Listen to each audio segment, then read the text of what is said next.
The day Harper Lane changed everything. The sun glared against the sleek glass walls of Sterling Mark's elite shooting range, a beacon of wealth, precision, and power nestled in the California hills. Inside, the air smelled faintly of gunpowder and ambition, mixing with the low murmur of conversation and the rhythmic crack of distant gunfire. Every lane here was a shrine to excellence-polished marble floors, towering LED scoreboards, and names that carried weight beyond a range. It wasn't a place for the ordinary. It certainly wasn't a place for someone like Harper Lane. 23 years old, clad in a faded olive jacket and worn jeans, Harper stood at the entrance, an old M1 Garand slung casually over one shoulder. Her auburn hair was braided loosely down her back, catching glints of sunlight like sparks. Her hazel eyes, sharp and unyielding, scanned the glossy world before a world that clearly wanted no part of her. Derek Sullivan, the front desk attendant, spotted her immediately. His crisp black polo and slick-back hair screamed polished disdain. He stepped into her path, blocking the entrance with a smile that was more a baring of teeth. "VIP lanes don't allow the lost and confused," Derek said, his voice dripping with contempt as his gaze slid over her jacket, her boots, her ancient rifle. Behind him, a cluster of rich kids lounged, laughing too loudly. Among them was Brandon Chase, son of a tech billionaire, his $4,000 tracksuit gleaming obnoxiously under the recessed lighting. "They letting in janitors now?" Brandon sneered, loud enough to carry across the lounge. The others chuckled, phones already raised, recording their social feeds filling with shots of the intruder. Harper said nothing. She reached into her pocket and pulled out a battered card of VIP guest pass given to her by General Benjamin Carruthers, her late father's commanding officer and a living legend in military circles. She held the card out wordlessly. The scanner blinked green. Derek's smile faltered. His jaw tightened, but he grudgingly stepped aside. "This is a mistake," he muttered, loud enough for those nearby to hear. The crowd parted reluctantly as Harper walked through the marble atrium, their laughter following her like a fog of contempt. Phones glowed. Captions formed. "Lost and found exhibit at Lane 5. Charity case at Sterling Marks. LOL, who let her in?" Harper kept walking, her boots quiet against the marble, her heart steady. She knew what they saw. A relic. A joke. A blemish against their curated perfection. Inside, the range stretched out like a cathedral of privilege. 50 meters of gleaming perfection, digital boards of flashing scores, rows of leather chairs, $20 lattes perched beside custom rifles that cost more than most homes. Vanessa Dalton, the blonde darling of the competitive shooting scene, adjusted her designer scope and smirked as Harper passed. "This isn't a flea market, honey," she said loudly, earning a ripple of laughter. "Maybe check the Goodwill next door." Harper ignored her. Tyler Maddox, lounging nearby, snorted and propped his $15,000 rifle on his knee. "Probably here to sweep the floor," he said, tossing a crumpled paper cup at Harper's boots. The live feed from the range's internal network lit up, phones buzzing as the members streamed the encounter live.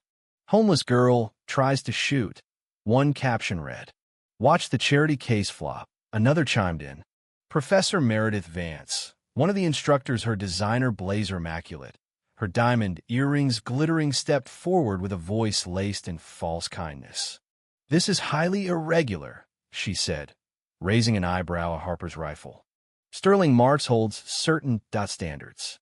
Perhaps a local community center would better suit your needs." Some clapped. Others chuckled. Even the head coach, Colonel Martin Pierce, a broad-shouldered ex-Marine with a chest full of medals, muttered under his breath, "Probably can't tell a trigger from a shoelace." Harper walked silently to Lane 8. At the far end, Ethan Warwick, 25 years old, devastatingly handsome, heir to a fortune built on defense contracts, watched with amusement. He had just finished a round, his name flashing atop the leaderboard. 99.7 average. Near perfect. His tactical gear was custom-fitted, his rifle a sleek $70,000 piece of engineering mastery. He leaned against a pillar, grinning. "Tell you what, He called, his voice carrying. You beat me, I'll leave. You lose? You get out of here. Sound fair, janitor? Laughter exploded. Comments flooded the live stream. This is going to be brutal. Poor girl doesn't stand a chance. Someone calls security. Harper met Eitan's eyes and nodded once. The crowd buzzed like a hive as Ethan stepped up first. Calm, polished professional. 10 shots cracked through the air, each punctuated by a digital ping. 9.9, 9.8, 10, 9.9, 10. His grouping was impeccable, the envy of any shooter in the country. The audience clapped, smug and certain.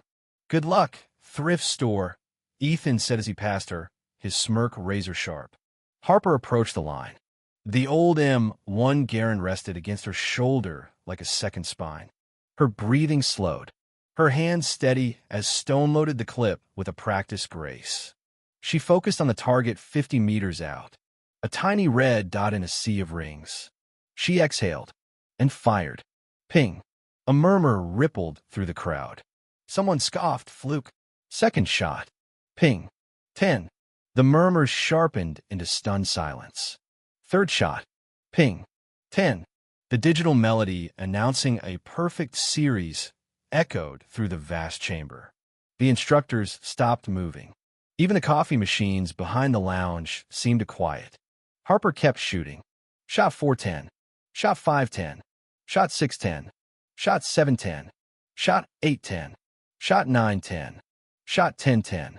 The final bullet overlapped the first so precisely that even the digital calibration system hesitated before flashing. 100.0. The crowd was silent. Phones lowered, live streams forgotten mid-broadcast. The girl in the faded jacket had just shattered Ethan Warwick's record. The system chimed again. New facility record, 100.0 perfect round. Harper lowered her rifle. Her braids swayed softly.